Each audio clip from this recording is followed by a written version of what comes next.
உங்க எக்ஸ் வந்து ரொம்ப சூப்பரா வந்துகிட்டு இருக்காரு. இருக்க இருக்க பாசிட்டிவா நிறைய கூட்டம் கூடிக்கிட்டே இருக்கு.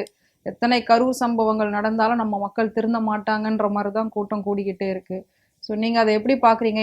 மக்கள் மாடா இருந்தா பரவாயில்ல, ம், மக்கள் எருவு மாடு ஆயிட்டாங்க.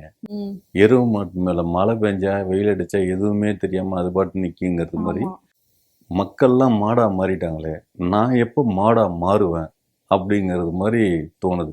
இப்போ என்னைய நான் ஏதாவது மாடு மாதிரி தெரியுதா, இல்லை மனுஷன் மாதிரி தெரியுதா, எப்படி தெரியுது? இல்ல நீங்களே மாறும்போது மக்கள் இன்னும் மாறாம இருக்காங்கல்ல, அதான் கேட்டேன். எது நான் மாடா மாறிட்டேனா? இல்ல இல்ல இல்ல, ஆ. அப்படி இருந்த நீங்களே இப்படி ஓ, மாறிட்டீங்க. மாடா நான் முன்னாடி இருந்தேன், நான் மனுஷனா மாறிட்டேன். இப்ப நீங்க ஸோ சொன்னீங்கல்ல. மனுஷனா இருந்தவனா மாடா மாறிட்டான், ம், மாடா இருந்தவன் மனுஷனா மாறிட்டான். ம்.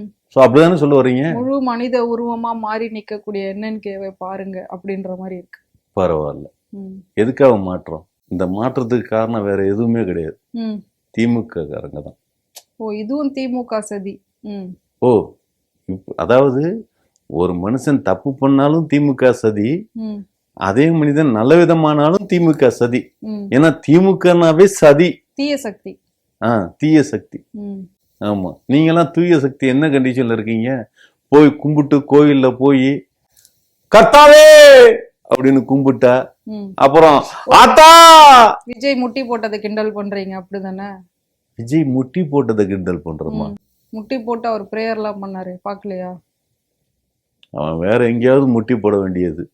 ம், ஆமா, இங்க வந்து கர்த்தர்ட்ட முட்டி போட்டு கர்த்தரை கேவலப்படுத்துறான்.